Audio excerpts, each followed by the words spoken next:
그 공지사항이 하나 빠졌습니다. 그 10월 1일은 그 추석 연휴가 같이 있어서 그때는 춤 예배로 하겠습니다. 같이 또 가족들하고 참여하시고 외국에 계신 분들도 좀 참여할 수 있도록 해 주십시오. 아멘. 우리 에스겔서 47장 읽겠습니다.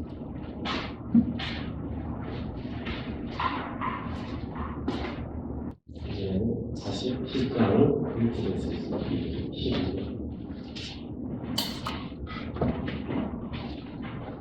네, 에스겔 47장 1절부터 제가 읽겠습니다. 그가 나를 데리고 성전 문에 이르시니 성전의 앞면이 동쪽을 향하였는데 그 문지방 밑에서 물이 나와 동쪽으로 흐르다가 성전 오른쪽 제단 남쪽으로 흘러내리더라. 그가 또 나를 데리고 북문으로 나가서 바깥길로 꺾여 동쪽을 향한 바깥문에 이르시기로 먼저 물이 그 오른쪽에서 서며 나오더라. 그 사람이 손에 줄을 잡고 동쪽으로 나아가며 천척을 측량한 후 내게 그 물을 건너게 하시니 물이 발목에 오르더니 다시 천척을 측량하고 내게 물을 건너게 하시니 물이 무릎에 오르고 다시 천척을 측량하고 내게 물을 건너게 하시니 물이 허리에 오르고 다시 천척을 측량하시니 물이 내가 건너지 못할 강이 된지라. 그 물이 가득하여 헤엄칠 만한 물이요 사람이 능히 건너지 못할 강이더라. 그가 내게 이르시되 인자야 내가 이것을 보았느냐 하시고 나를 인도하여 강가로 돌아가게 하시기로 내가 돌아가니 강 좌우편에 나무가 심이 많더라. 그가 내게 이르시되 이 물이 동쪽으로 향하여 흘러 아라바로 내려가서 바다에 이르리니 이 흘러내리는 물로 그 바다의 물이 되살아나리라. 이 강물이 이르는 곳마다 번성하는 모든 생물이 살고 또 바다에 심이 많으리니 이 물이 흘러 들어가므로 바닷물이 되살아나겠고 이 강이 이르는 각처의 모든 것이 살 것이며 또 이 강가에 어부가 설 것이니 엔게디에서부터 에네글라임까지 그물치는 곳이 될 것이라. 그 고기가 각기 종류를 따라 큰 바다의 고기같이 심이 많으려니와 그 진풀과 개풀은 되살아나지 못하고 소금탕이 될 것이며 강 좌우 가에는 각종 먹을 과실나무가 자라서 그 잎이 시들지 아니하며 열매가 끊이지 아니하고 달마다 새 열매를 맺으리니 그 물이 성소를 통하여 나옵니다. 그 열매는 먹을 만하고 그 잎사귀는 약 재료가 되리라. 아멘. 제가 말씀을 준비하면서 참 이렇게 구약 설교를 참 제가 좋아한다 이런 생각을 많이 하게 됐어요. 그런데 이제 들으시는 분들은 이 구약 설교를 들으면 처음에는 분명히 한글을 읽었는데 머리에 와닿지 않아요. 오늘도 뭐 천척을 측량한다든가 이 척이면 50cm인데 천척이면 500m란 말이에요. 이런 개념들이 척척 와닿으면 머릿속에서 그려지는데 처음에 읽을 때는 이게 무슨 말인가 이런 저런 생각들이 들어가고 또 여기 아라바로 향한다 했는데 그게 이제 지금 사해, 여배 거기를 이제 이야기하는 거예요. 예루살렘 입장에서 보면 여기가 동편에 있으니까 그래서 이제 그런 것들을 좀 머릿속에 미리 알고 있으면 좋은데 그렇지 않으니까 처음에 좀 어렵게 느껴져요. 그런데 이제 구약 성경을 이렇게 알다 보면 정말 신약 성경이 어떻게 그렇게 이 구약하고 맞아떨어지는가 하면서 하나님이 우리에게 주신 말씀의 깊이를 아주 더 맛볼 수가 있어요. 그렇게 되면은 이 성경 말씀이 처음에는 우리가 신학을 배우고 우리가 성경을 할 때는 막 해석을 하려고 해요. 이게 무슨 말인가, 왜 이렇게 하셨는가. 그런데 이제 이 세계를 계속 깊이 들어가다 보면은 그냥 나중에는 말씀이 그대로 믿어져요. 그 믿어지는 가운데서 우리의 담대함이 나오는 거거든요. 그래서 저는 이제 우리 형제 자매님에게 부탁드리고 싶은 것은 설교 말씀을 좀 많이 들어달라는 거예요. 많이 들으시고 제가 중간중간에 이번에는 좀 요한복음을 읽어보십시오. 이렇게 하면은 또 그때 요한복음을 집중해서 한번 읽어보시고 또 요한복음을 다 읽으신 분은 신명기를 꼭 한번 읽어보십시오. 제가 이렇게 권할 겁니다. 그러면은 성경이 아주 자연스럽게 그냥 그림이 그려집니다. 내가 처음부터 우리가 책을 가지고 하는 거는 사실 의미가 없어요. 왜냐하면 우리가 성경을 처음에 접할 때는 우리 역사책처럼 접하고 구약의 하나님은 무섭고 예수님은 늘 인자하시고 이렇게 자꾸 구분이 됐어요. 그래서 나중에 오히려 좀 혼돈이 생길 수 있기 때문에 저는 늘 여러분에게 매일 그냥 하루 한 개씩 아침에 설교를 좀 들으시라. 그러면서 계속 마음에서 성경이 이런 거구나. 이때 되면은 이제 또 제가 부탁하시는 성경을 보면 좋겠습니다. 특히 오늘 설교는 참 하나님께서 오늘 많은 은혜가 내리실 거라 이런 마음이 있어요. 이 에스겔은 언제 이제 기록되느냐 하면 이제 바벨론 느부갓네살 왕이 이제 이스라엘을 이제 침략을 합니다. 바벨론이. 그리고 1차, 2차, 3차 이렇게 침략을 해가지고 그때마다 이제 포로로 가요. 그래서 이 에스겔 선지자는 언제 갔냐 하면은 2차 때 갔어요. BC 한 597년 이때쯤이에요. 그때 이제 유대 왕이 여호와김 이때 시대에 있었던 일이에요. 그래서 이제 이 에스겔 선지자가 바벨론 포로 가운데서 하나님이 환상을 주셔가지고 이걸 기록했던 게 에스겔서예요. 오늘 이 말씀을 쭉 듣고 에스겔을 읽으면은 이 에스겔이 그냥 한눈에 들어오게 되어 있습니다. 그래서 이 에스겔 선지자가 이제 바벨론 포로 생활을 하는데 얼마나 절망적이겠습니까? 그 다른 나라에 포로로 가가지고 종살이를 하고 있는데 강가에서 위에서 시키는 거 하고 있는데 거기서 하나님이 이제 환상을 주신 거죠. 그러면서 그 나라 너희 포로로 온 백성들에게 전파하라고. 그러니까 바벨론 백성에게 말이 다른 백성에게 전파하는 것도 아니고 그 포로로 온 백성들에게 전파하라. 그러면서 너가 왜 포로로 왔는지 그리고 이제 그때까지 포로로 온 백성들은 어떤 소망이 있었냐면 예루살렘 성전에 아직 하나님 계시니까 예루살렘은 무너지지 않을 거야. 늘 이 소망을 이 포로로 온 백성들은 이제 가지고 있었어요. 그런데 이 에스겔 선지자가 이야기하는 거예요. 그 예루살렘 성전은 이제 완전히 무너질 거다. 그러니까 당연히 옆에 같이 따라온 백성들은 싫어하죠. 그러면서 이 에스겔 선지자를 통해서 하나님이 이제 새로운 성전을 보여주세요.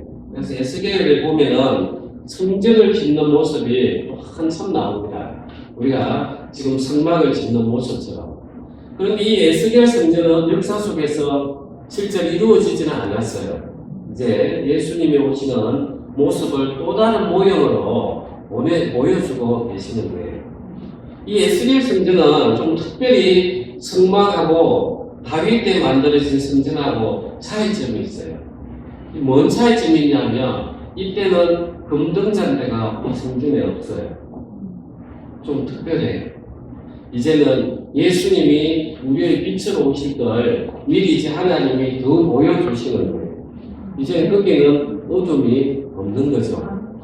그러면서 이제 하나님께서 이 에스겔에게 백성들이 행하는 행동들을 막 보여주시는 거예요. 그래 에스겔에서 우리 8장 한번 봅시다.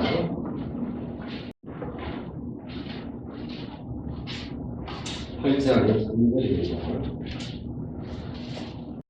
3절부터 읽겠습니다. 그가 손 같은 것을 펴서 내 머리털 한 모숨을 잡으며 주의 영이 나를 들어 천지 사이로 올리시고 하나님의 환상 가운데 나를 이끌어 예루살렘으로 가서 안뜰로 들어가는 북향한 문에 이르시니 거기에는 질투의 우상, 질투를 일어나게 하는 우상의 자리가 있는 곳이다. 이스라엘 하나님의 영광이 거기에 있는데 내가 들에서 본 모습과 같더라. 그가 내게 이르시되 인자야 이제 너는 눈을 들어 북쪽을 바라보라 하시기로 내가 눈을 들어 북쪽을 바라보니 제단문 어기 북쪽에 그 질투의 우상이 있더라. 그가 또 내게 이르시되 인자야 이스라엘 족속이 행하는 일을 보느냐. 그들이 여기에서 크게 다정한 일을 행하여 나로 내 성소를 멀리 떠나게 하느니라. 너는 다시 다른 큰 가정한 일을 보리라 하시더라. 그가 나를 이끌고 뜰 문에 이르시기로 내가 본 적 담에 구멍이 있더라. 그가 내게 이르시되 인자야 너는 이 담을 흘라 하시기로 내가 그 담을 보니 한 문이 있더라. 또 내게 이르시되 들어가서 그들이 거기에서 행하는 가증하고 악한 일을 보라 하시기로 내가 들어가 보니 악양 곤충과 가증한 짐승과 이스라엘 족속의 모든 우상을 그 사방 벽에 그렸고 이스라엘 족속의 장로 중 70명이 그 앞에 섰으며 사반의 아들 야사냐도 그 가운데에 섰고 각기 손에 향로를 들었는데 향연이 구름같이 오르더라. 또 내게 이르시되 인자야 이스라엘 족속의 장로들이 각각 그 우상의 방한 어두운 가운데서 행하는 것을 내가 보았느냐. 그들이 이르기를 여호와께서 우리를 보지 아니하시며 여호와께서 이 땅을 버리셨다 하느니라. 또 내게 이르시되 너는 다시 그들이 행하는 바 다른 큰 가증한 일을 보리라 하시더라. 그가 또 나를 데리고 여호와의 전으로 들어가는 북문에 이르시기로 보니 거기에 여인들이 앉아 단무스를 위하여 애곡하더라. 그가 또 내게 이르시되 인자야 내가 그것을 보았느냐. 너는 또 이보다 더 큰 가증한 일을 보리라 하시더라. 그가 또 나를 데리고 여호와의 성전 안뜰에 들어가시니라. 보라 여호와의 성전문 곧 현관과 제단 사이에 약 25명이 여호와의 성전을 던지고 낯을 동쪽으로 향하여 동쪽 태양에게 예배하더라. 여기까지. 그래서 하나님께서 이 에스겔을 환상 중에 머리를 잡아가지고 지금 에스겔 선지자는 바벨론의 포로로 있는데 예루살렘으로 이제 데려가서 그 이제 모습을 보여주시는 거예요. 그래서 이 예루살렘 성전이 얼마나 우상 숭배에 젖어 있는지 이제 하나님이 하나 보여주시는 거예요. 그래서 하나님께서는 이 우상 숭배가 가득한 이곳이 있었기 때문에 하나님이 이제 예루살렘 성전을 동쪽으로부터 해서 떠나버리시는 그 모습을 보여주고 있는 거예요. 그래서 이제 가만히 보면은 이제 3절에 북향한 문에 이르시니 거기에는 질투의 우상, 곧 질투를 일어나게 하는 우상의 자리가 있는 곳이라. 그래서 본래 북쪽에는 짐승을 잡고 하는 데인데 거기에 하나님으로 하여금 질투하게 나는 태양신을 섬긴다든지 또 그 아수르 민족이 섬겼던 그 신전을 세워놓는다든지 하나님이 경배받아야 될 자리에 하나님이 질투나는 아니 저기 내가 있어야 될 자리인데 저놈들이 적을 세웠네. 하나님은 질투의 하나님이시잖아요. 오직 우리와 함께 하고 싶어 하시기 때문에 그런 북쪽 현안문에는 그 질투의 우상이 이렇게 세워져 있는 거예요.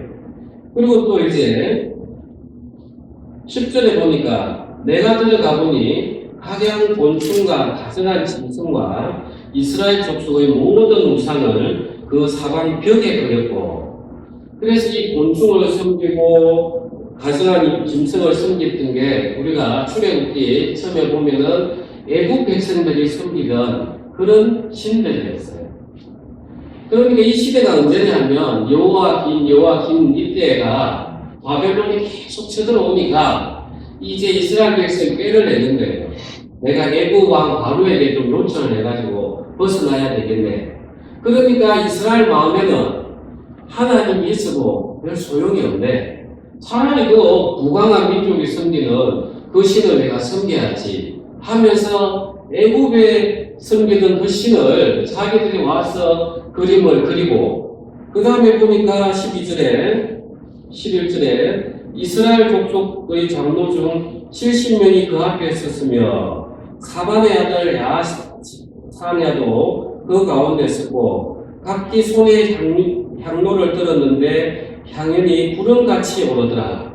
이 향은 하나님 앞에 우리가 기도하고 섬기는 이런 모습이어야 되는데 이제 그 우상들을 위해서 향을 피우고 잘되게 해주십시오. 바벨론 떠나가게 해주시고 내 가족들 잘되게 해주십시오. 이렇게 섬기고 있더라는 거예요. 그러면서 이제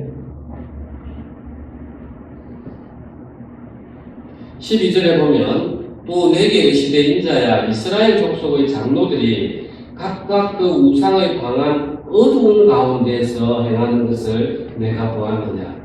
그래도 양심은 있는 거예요. 이게 부끄러운 거예요. 우리가 하나님의 여호와께서 택한 민족인데 다른 신을 섬기려고 하니까 배나지는 못하고 그 방한 어두운 데 들어가서 섬기고 있는데 그래 나와서는 내가 하나님 앞에 제사 지내러 왔다 이래 하지 않겠어요? 그런데 이 또 여자들은 어떻게 하는지 보면 14절에 그가 또 나를 데리고 여호와의 전으로 들어가는 북문의 레시기로 보니 거기에 여인들이 앉아 단무스를 위하여 애곡하더라. 이 단무스가 뭐냐면 이 봄의 신인 거예요. 이 단무스가 이제 일어나면은 이제 봄이 오고 생명이 싹 트고 이런 신이 단무스예요. 그런데 이제 여름이 햇볕이 뜨고 하면은 이 단무스는 이제 죽어가지고 지하로 들어간다. 이런 이제 자기들이 믿고 있는 바가 있었어요. 그러니까 인생에 고난이 오고 하니까 이 단무스 신이 지하에서 빨리 올라와야 되는데 우리 단무스 신이여 이 어떻게 하여 그쪽에 계십니까? 하면서 그 단무스를 위하여 애곡하면서 본 마음은 빨리 좀 일어나서 우리에게 생명이 좀 되어달라. 이렇게 저라고 앉아있는 거예요. 이런 마음에 하나님이 계실 수 있느냐. 그래서 하나님께서 6절에 보시면 그가 또 내게 계시는 인자야 이스라엘 족속에 행한 일을 보느냐. 그들이 여기에서 크게 가정한 일을 행하여 나로 내 성소를 멀리 떠나게 하느니라. 하나님께서 이 에덴이라는 아주 좋은 곳을 만들어서 아담에게 주었습니다. 그래서 아담이 하나님을 섬기고 예배하고 그렇게 했으면 하나님이 생명나무를 먹게 해주셨을 텐데 그 사단이 주는 그 말 한마디 참 보기도 좋고 먹음직스럽고 탐스럽기까지 하는 그 욕심에 끌려가지고 이제 내가 하나님처럼 마음이 들어서 버리니까 하나님이 함께 가할 수 없는 거죠. 그래서 쫓았어요. 하나님이 그럼에도 불구하고 이제 그 아담을 따라 나오시면서 이제 이스라엘을 택해서 애굽에 있던 그 이스라엘 백성을 건져내서 이제 광야 생활을 거쳐서 그 가나안 땅 온 곳에 앉혀 놓았더니 이 이스라엘 백성들이 배가 부르니까 이제 자기의 욕심들이 이제 욕구가 솟아오르는 거예요. 내가 잘 사니까 참 세상에 돈이라는 것은 많은 것들을 해결해줘요. 굳이 돈이 많으면 내가 기도할 일이 점점 줄어드는 거죠. 내가 먹을 걸 위해서 기도할 필요도 없고 그 다음에 내가 이 재물을 어떻게 더 잘 쌓아가지고 자식들한테는 집안채 해줘야지. 왜? 이 돈이 좋은 걸 알거든요. 그래서 있는 사람일수록 돈을 자랑하게 돼 있어요.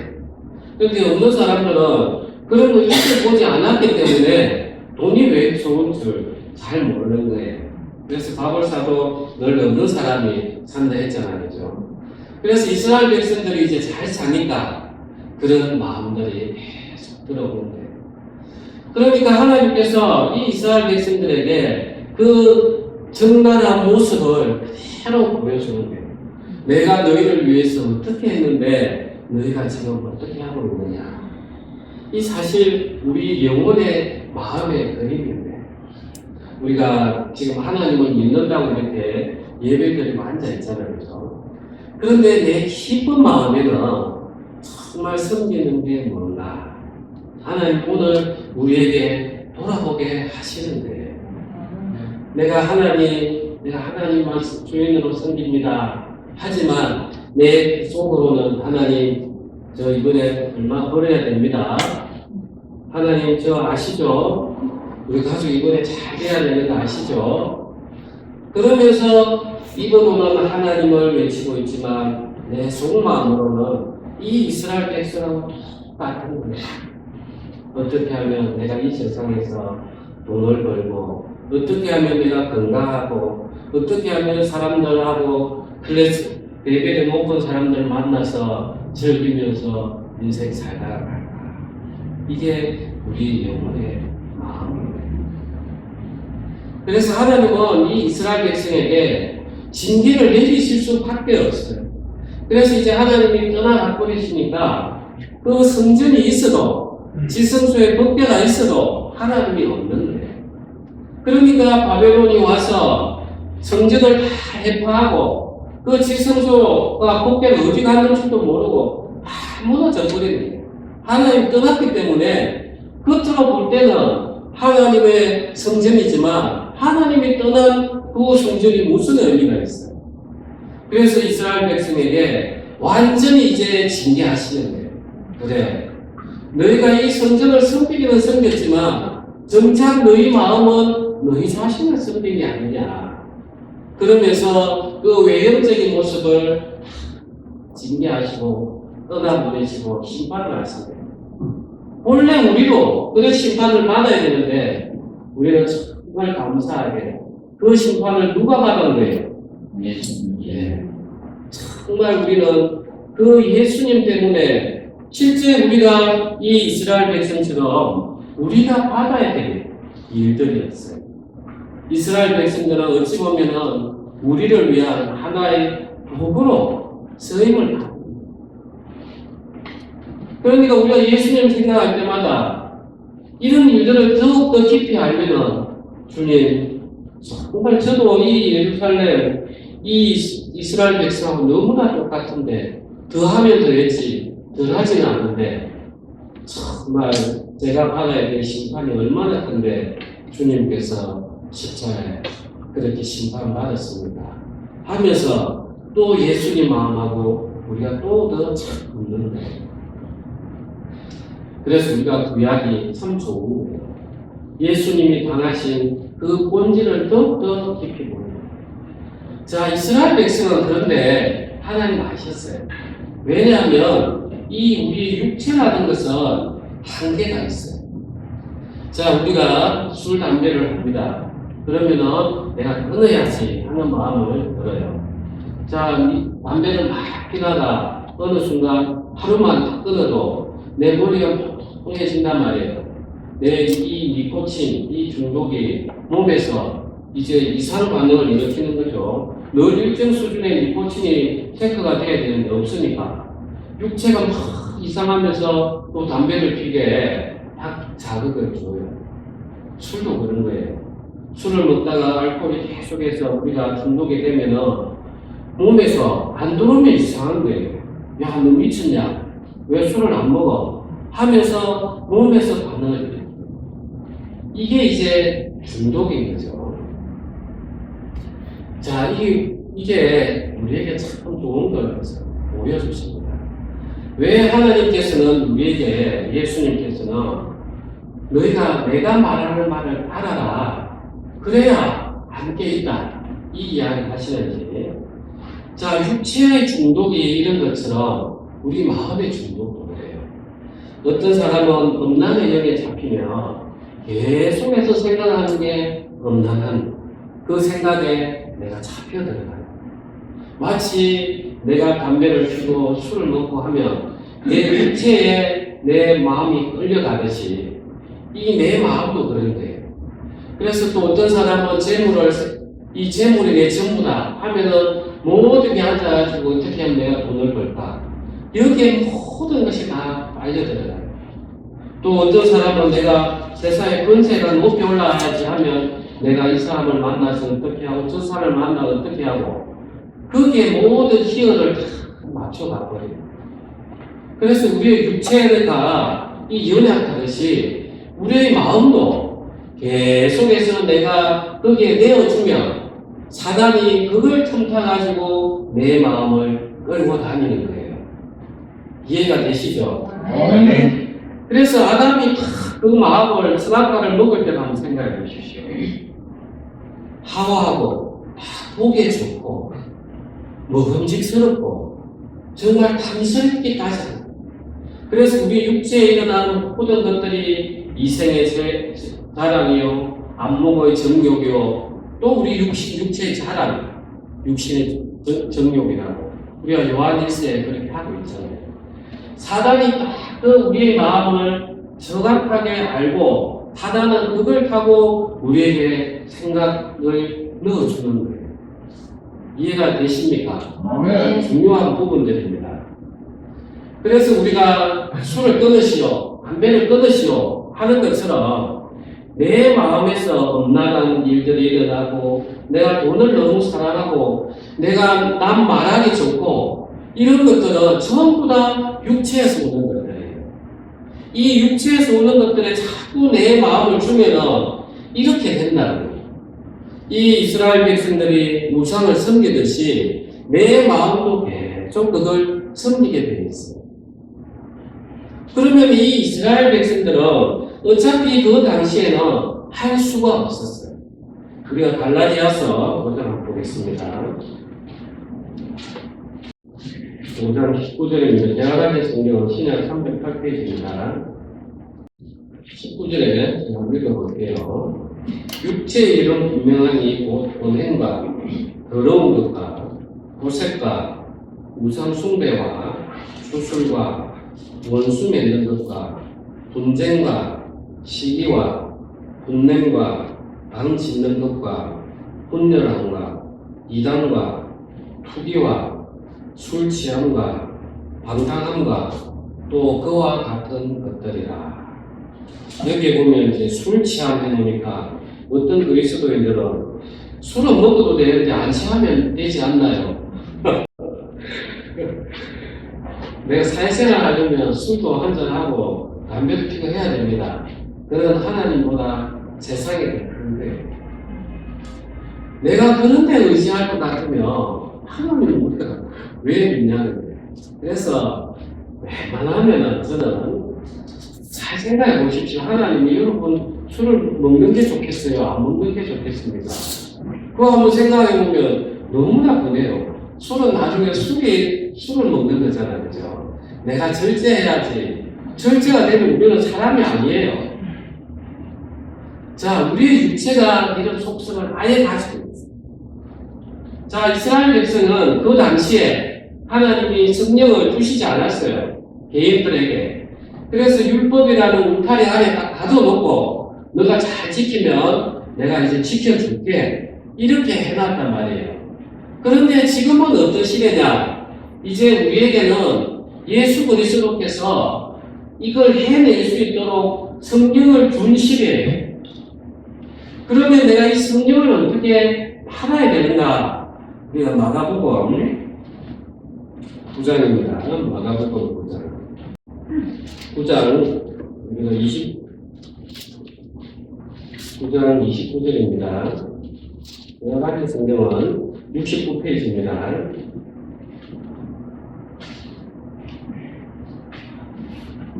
자, 29절 다 같이 합독하겠습니다.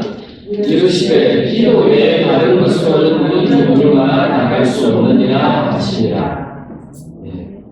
그래서 우리는 이 이스라엘 백성하고 차이점이 육체는 똑같아요. 단지 이스라엘 백성에게는 당시 예수님이 오셔서 성천한 후에 보혜사 성령이 안 왔기 때문에 하나님이 친히 지켜주고 계셨던 시대고 이스라엘 민족을 지금은 우리 각자에게 성령이 오셔가지고 예수님이 역사하고 있는 이런 시대예요. 그러면 우리가 이 이스라엘 백성하고 이스라엘 백성은 영이 없기 때문에 자기들은 우상을 따라갈 수밖에 없었지만 우리는 영이 있어요. 그럼 이 영을 내가 어떻게 받아서 힘있게 하느냐? 여기 보니까 기도 외에 다른 곳으로는 이런 종류가 나갈 수 없는 거야. 그래서 우리가 기도를 해야 된다. 제가 지난주 수요 예배 때부터 이제 하나님 참 또 마음을 이렇게 주셔서 많은 기도를 인도하고 있습니다. 그래서 앞으로는 이 기도에 대해서 계속 수요 예배 때는 우리가 방언도 하고 방언 기도가 쭉 되시는 분들은 또 제가 더 이끌어 드리면 또 그 예언의 영도 또 더 사모하시고 또 이 예언의 영이 들어오신 분들은 또 통별도 해보시고 또 이렇게 하면서 하나님의 능력을 계속해서 체험하신 분들은 이제 병 고치는 치유의 은사로 받으시고 그 다음에 귀신을 쫓아내는 그 축사의 은사로 받으시고 그러하는 마음이 제가 소망이 많습니다. 정말 우리는 하나님 앞에 이 기도로 받아내지 않으면 사실 성경은 우리에게 불가능한 것을 요구하는 거예요. 그래서 우리가 이 모든 것들을 이 이스라엘 백성처럼 우상 숭배로 나아가지 않으려면 오직 하나님 앞에 우리가 기도하고 간구하는 것 외에는 없어요. 그래서 성경은 하나님 앞에 하나님께 이야기하시는 거예요. 너희는 부르짖으라고. 그런데 우리가 입을 닫고 막 기도하면 이런 하나님 말씀을 일단 무시하는 거예요. 너희는 부르짖으라 하는데 하나님 저는 조용히 기도하는 게 좋습니다. 그건 아닌 거예요. 이 부르짖는 가운데서 내 영이 하나님하고 소통이 되는 거예요. 그러면서 우리는 하나님의 그 승리의 능력을 더욱더 충만하게 받으면서 내가 이 예수님처럼 이 제자들이 귀신을 쫓아내려고 하고 안 되는데 예수님 오셔서 귀신을 쫓아내더라는 거예요. 그러면 예수님이니까 그렇죠. 그게 아니에요. 예수님은 늘 아스만 산에 가셔가지고 기도하셨어요. 왜냐하면 육체에 갇혀있기 때문에 더욱더 이 갇힌 육체 안에서 하나님의 능력을 받으려고 하면 기도가 더 필요했던 거예요. 하물며 예수님 당신조차도 아침 저녁을 기도하시는데 우리가 주님 저 잘 봐주십시오. 이 탁 닫고 있으면 그런 예수님을 더 밖에 보내는 거예요. 그래서 우리는 늘 더욱더 기도할 때 간구하시고 하나님 또 은사로 사모하는 그런 은혜 입으시기 바랍니다. 네. 우리 에스겔서 44장으로 44장입니다. 1절, 2절 제가 읽겠습니다. 그가 나를 데리고 성소의 동쪽을 향한 바깥문에 돌아오시니 그 문이 닫혔더라. 여호와께서 내게 이르시되 이 문은 닫고 다시 열지 못할지니 아무도 그리 들어오지 못할 것은 이스라엘 하나님 나 여호와가 그리로 들어왔습니다. 그러므로 닫아둘지니라. 이제 하나님께서 에스겔에게 환상을 보여주시고 이제 성전이 다 지어졌어요. 에스겔 성전이. 성전이 지어지니까 우리가 출애굽기에 성막을 보듯이 성막이 지어지니까 하나님의 영광의 임재가 그리우듯이 이제 하나님이 다시 동쪽문으로 향해서 들어오셨다는 거예요. 그리고 더욱 감사한 것은 이제 문을 닫아놔라는 거예요. 다른 사람 못 들어오는 것도 문제 이야기가 있지만 이제 하나님이 안 나가시겠다는 거예요. 예수님이 우리 가운데 이제 들어오셔가지고 이제 너희와 이제 영원히 너희와 먹고 살겠다. 그걸 미리 또 이렇게 보여주시는 거예요. 그러면서 이제 하나님의 그 영광이 에스겔 성전 동쪽문으로 다시 들어오니까 오늘 읽었던 이야기가 나오는 거예요. 47장입니다. 이거부터 47장 1절.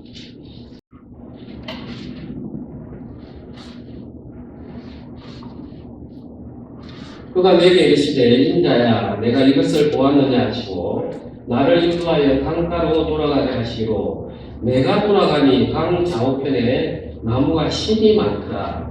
그가 내게 이르시되 이 물이 동쪽으로 향하여 흘러 아라바로 내려가서 바다에 이르니 이 흘러내리는 물로 그 바다의 물이 대사하나리라. 이 강물이 이르는 곳마다 번성하는 모든 생물이 살고 또 고기가 심이 많으리니 이 물이 흘러 들어가므로 바닷물이 대사하나겠고 이 강이 이르는 각체의 모든 것이 살 것이며 또 이 강가에 어부가 설 것이니 엔게디에서부터 에너에틀라임까지 그물 치는 곳이 될 것이라. 그 고기가 각기 종류를 따라 큰 바다의 고기같이 힘이 많으리니와 12절 강 좌우 가에는 각종 먹을 과실나무가 자라서 그 잎이 시들지 아니하며 열매가 끊이지 아니하고 달마다 새 열매를 맺으리니. 그렇게 하시고 창세기 2장으로 보시겠습니다. 창세기 2장 10절입니다.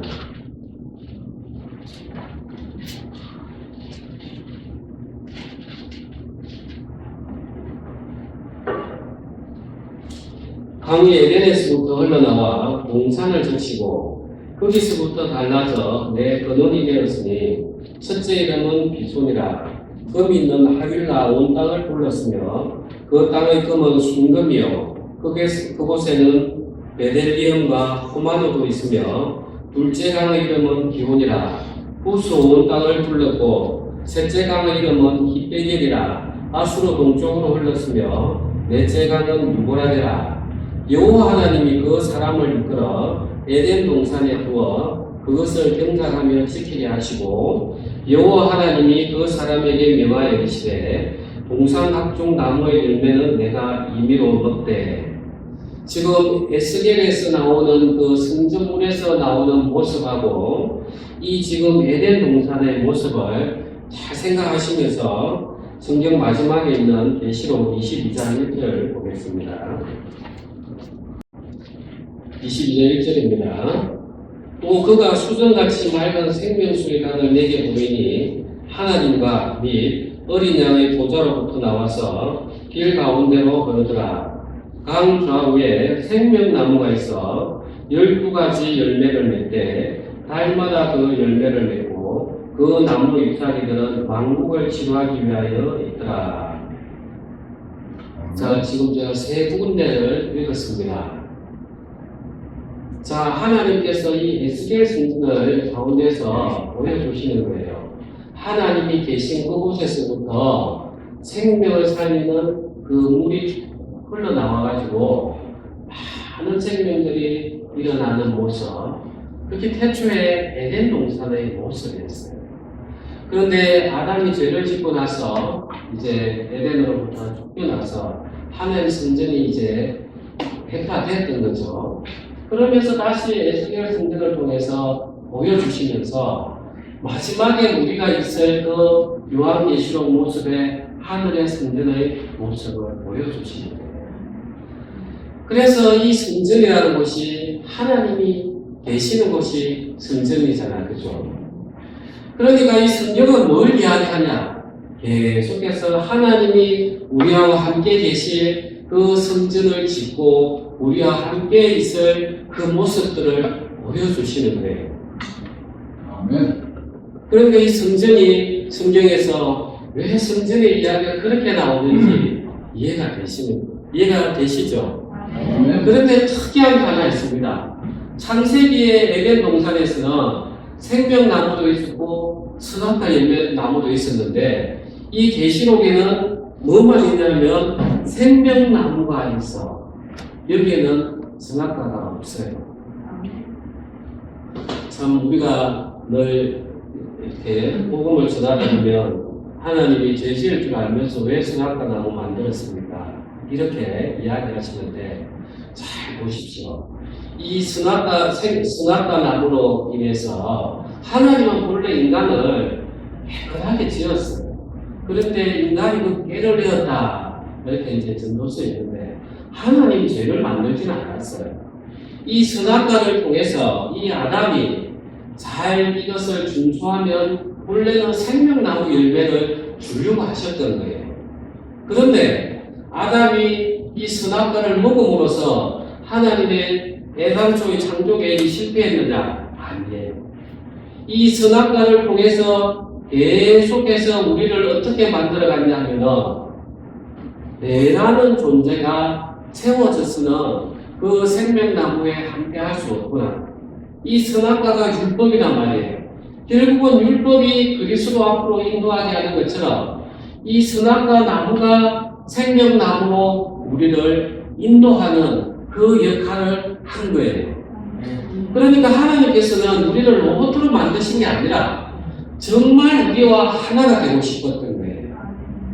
그러면서 진짜 신랑 신부처럼 서로 마음을 주고받고 이제 영원한 생명을 우리 함께 나누자. 이게 하나님의 애당초의 계획이셨고 그걸 또 요한계시록에 그대로 이루어 가시는 거예요. 아멘. 여기까지 이제 이해되셨죠? 네. 그래서 하나님께서는 이 성전의 모습을 보여주시는 게 정말 우리에게는 예수님을 제대로 알아가는 그런 것임을 우리가 더 확인할 수 있는 거예요. 그 예수님께서 우리에게 오셨습니다. 이제 요한복음 4장으로 한번 다시 보겠습니다. 요한복음 4장, 제가 가진 성경은 신약 147페이지입니다. 4장 10절. 오늘 조금 길더라도 끝을 내겠습니다.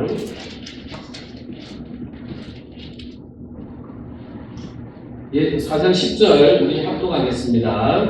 예수께서 대답하여 이르시되 내가 가면 하나님의 선물과 또 너에게 물좀 달라 합니다. 누구에게 나타나면 내가 그에게 구하였을 것이요 그가 생수를 내게 줄 것이라. 여자가 이르되 주여 물기를 그릇도 없고 이 우물은 깊은데 어디서 당신이 그 생수를 얻게 사옵나이까. 우리 조상 야곱이 이 우물을 우리에게 주셨고 또 여기서 자기와 자기 아들들과 짐승이 마셨는데 당신이 야곱보다 더 크니까. 예수께서 대답하여 이르시되 이 물을 마시는 자마다 다시 목마르겠니와 내가 주는 물을 마시는 자는 영원히 목마르지 아니하리니 내가 주는 물은 그 속에서 영생하도록 솟아나는 샘물이 되리라. 아멘. 우리가 물을 왜 먹습니까? 우리 안에 수분이 부족하면 참 우리 몸이 늘 일정한 농도를 유지하려고 하니까 물을 찾게 하려고 심장을 빨리 뛰게 해요. 너무 급하다고. 그러면서 혈압이 올라가면서 우리가 물을 찾으려고 이제 여기저기 다닌단 말이에요. 자, 우리의 육체가 그래요. 그러면 우리 영혼은 어떠냐면 하나님은 우리 인간의 마음에 영혼을 사모하는 마음을 넣어두셨다. 이렇게 기록하고 있어요. 그래서 우리의 영혼은 늘 발적의 상태에 있어요.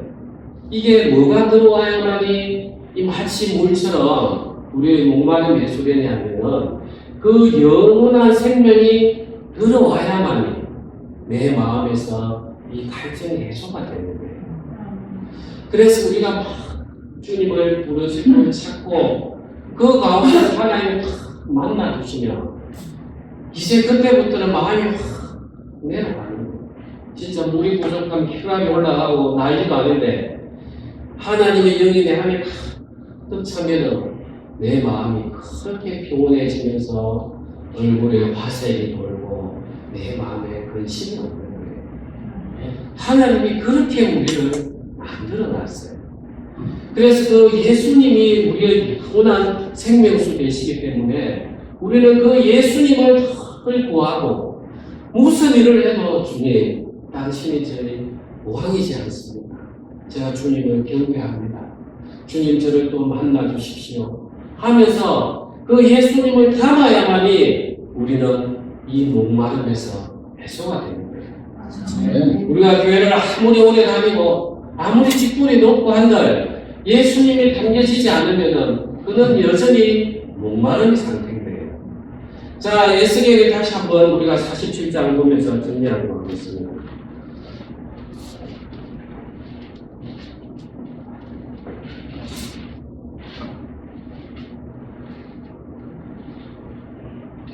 47장 11절입니다. 우리 다 같이 합독하겠습니다. 그 진풀과 객들은 되살아나지 못하고 소금장이 될 것이며. 네. 자, 이 생명수의 강이 흘러가는데 다 모든 것들은 다 살리는데 진풀하고 객들은 소금같이 다릅니다. 자, 이게 무슨 뜻인지 한번 봅시다. 자, 물이 흘러갑니다. 그 물이 땅이 낮은 위치에 있으면 그 신선한 물들이 계속 공급이 되니까 그 썩었던 물들이 이제 생명을 얻어서 타고나요. 그런데 그 물 위에 있는 그 얼은 물이 홍수가 가서 가득 차면 또 차 있다가 물이 좀 수위가 떨어지면 또 말라버려요. 마르면 소금만 쌓이는 거죠. 그러니까 소금밭이 된다는 거예요. 똑같이 하나님의 말씀이 흘러갑니다. 그런데 어떤 사람에게는 그게 소금밭이 된다는 거예요. 이 말씀이 받는 자리는 내가 정말 낮아져 있는 자리예요. 그런데 내가 앉아서 판단하는 자리입니다. 내가 급하면 막 주님 해가지고 물에 조금 차면 이제 또 하나의 필요 없는 거예요. 그 마음을 계속해서 자기 영혼을 태워내는 거예요. 이거 하고 안 되고 또 고민하고 저거 하고 안 되고 내 영혼만 계속 타는 거예요. 그게 무슨 생명이 있겠습니까? 그 바로 모습이 우리가 요한계시록 22장 다시 한번 가보겠습니다. 우리 어떤 모습인지 바로 보여줍니다. 22장 14절 15절 제일 마지막입니다. 14절 15절 우리 다 같이 한번 합독하겠습니다. 자기 두루마기를 빠는 자들은 복이 있으니 이는 그들이 생명나무에 나아가며 문들을 통하여 성에 들어갈 권세를 받으려 합니다. 개들과 짐승마들과 음행하는 자들과 살인자들과 우상 숭배자들과 및 거짓말을 좋아하며 지어내는 자는 다 승박되어 있으리라. 그래서 15절 보면은 거짓말을 좋아하며 지어내는 자, 이게 누굽니까? 이게 사단이 준 처음 이야기예요. 거짓말 해가지고 지어냈단 말이에요. 그래서 우리가 이 성밖에 있는 건 딴 게 아니고 사단이 준 마음을 그대로 알고 있는데 그 진풀과 갯벌이 소금밭이 되는 것처럼 이렇게 우리가 예수님을 믿어야 됩니다. 예수님께서 우리의 영원한 생명수입니다 하면 아멘으로 우리가 화답을 하고 주님 저도 그 마음 주십시오 받아야 되는데 내가 앉아가지고 그래 참 좋은 말씀이네 전부 다 이게 진풀과 갯벌이에요. 그 소금밭밖에 안 돼. 그래서 우리가 하나님 앞에 생명수를 얻는 게 딴 게 아니에요. 14절에 자기 두루마리를 빠는 자들은 이게 요한계시록 앞쪽에 보면은 이들이 누구냐? 아니 어린 양의 피로 옷을 빤 자들입니다. 이래요. 그래서 우리 영혼에 예수 그리스도를 가득히 담아서 내 안에 십자가의 피로 이 이스라엘이 그 멸망당했던 심판을 내가 믿음으로 받아내고 이제 여기에 보면은 두루마기를 빠는 자들이 되어 있어요. 계속 현재형으로 되어 있어요. 그러면서 주님, 제가 예수님 은혜로 이 심판에서 벗어났는데 주님 제가 이제 사단의 길로 걸어가지 않도록 내가 그 마음의 중독에서 벗어날 수 있도록 은혜를 다하여 주십시오. 하면서 계속해서 예수 그리스도의 피를 덧입으면서 주님 제 더럽혀진 영혼을 다시 정결케 하여 주십시오. 이런 자들이 바로 생명나무에 나아가는 것입니다. 아멘. 기도하시겠습니다.